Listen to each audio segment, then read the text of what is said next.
আমাদের রিজার্ভটাও স্থিতিশীল অবস্থায় আছে এবং পর্যাপ্ত পরিমাণে আছে। একটা স্বস্তির জায়গায় আমরা চলে এসেছি। আমরা মনে করি যে আমরা সেখানে বেশ কিছু সাফল্য অর্জন করেছি, পুরোপুরিভাবে হয়নি, আরও হবে আশা করি। আমরা we are in the right direction. আমাদের ব্যালেন্স অফ পেমেন্টের ঘাটতি এখন আর নাই, বিশাল ঘাটতি ছিল, সেটা আমরা মিটিয়ে নিয়েছি। আমাদের এক্সচেঞ্জ রেটটা মোটামুটি স্টেবল আছে, একটা স্থিতিশীল অবস্থায় আছে। আমাদের রিজার্ভটাও স্থিতিশীল অবস্থায় আছে এবং পর্যাপ্ত পরিমাণে আছে, 4 মাসের পরিমাণ যথেষ্ট। আমাদের রপ্তানি বাড়ছে, বিভিন্ন রকমের গোলযোগ আন্দোলন ইত্যাদি সত্ত্বেও রপ্তানি কিন্তু মুখ থুবড়ে পড়ে নাই। এটা বেশ ডাবল ডিজিট গ্রোথ আমরা এখনো দেখতে পাচ্ছি গত 8-9 মাসের যে তথ্য আমরা পেয়েছি। তো এবং কনসিস্টেন্টলি এটা স্টেডি একটা গ্রোথ আছে, 11-12 এরকম আমরা পাচ্ছি। রেমিটেন্সের প্রবাহ আরেকটু উৎসাহব্যঞ্জক, সেখানে আমরা প্রায় 26-27% প্রবৃদ্ধি দেখছি গত 9 মাসে, এবং এই ধারাবাহিকতা হয়তো থাকবে বলে আমরা আশাবাদী। তো সব মিলিয়ে ম্যাক্রো ইকোনমিক্স এক্সটার্নাল সেক্টর যেটাকে আমরা বলি, সেই জায়গাটা একটা স্বস্তির জায়গায় আমরা চলে এসেছি। কোনো রকমের ক্রাইসিস আছে বলে আমি মনে করি না এবং হবে বলে আমার মনে হয় না। আমরা একটা সুদৃঢ় অবস্থানে আছি সেখানে। মূল্যস্ফীতির ক্ষেত্রে আমি এটুকুই বলবো যে আমাদের প্রচেষ্টা চলমান, আমাদের প্রচেষ্টা আংশিকভাবে সফল হয়েছে।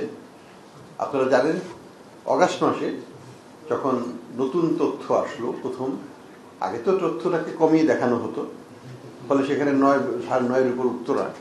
প্রথম যখন এটাকে ছেড়ে দেওয়া হলো, প্রকৃত তথ্য দেওয়া শুরু হলো আগস্ট থেকে, সেপ্টেম্বর মাসের 7 তারিখে যে ডাটাটা প্রকাশিত হলো, সেটাতে আমরা দেখলাম যে মূল্যস্ফীতি, খাদ্য মূল্যস্ফীতি যেটা 9-10 ছিল, সেটা 14%, 14.5%। তো 14.5% থেকে এখন গত মাসে এটা 8%-এর একটু বেশি আছে। তো মোটামুটিভাবে আমি বলবো এটা সন্তোষজনক। আমরা 5-6.5% মতো কমিয়ে ফেলেছি খাদ্য মূল্যস্ফীতি। নন ফুড ইনফ্লেশনটা এখনো ওইভাবে অতখানি কমে নেই, কিছুটা কমছে। এটা 12.5%-এর মতো ছিল, সেটা এখন কমে 9.5-এর মতো আছে, 9.9-এর মতো আছে, 9%-এর উপর। তো 3%-এর মতো কমছে। তো 3% কমেছে।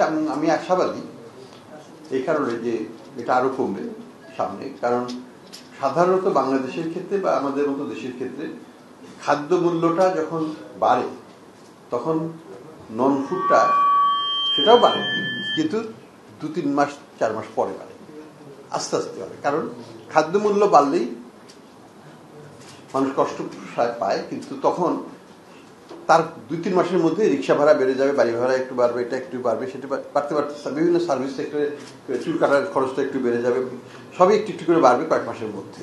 কিন্তু এটা একটু ল্যাগড এফেক্ট আছে। সিমিলারলি যখন খাদ্যমূল্য কমে তখন আবার ঠিকই একই জিনিসই দেখা যায়।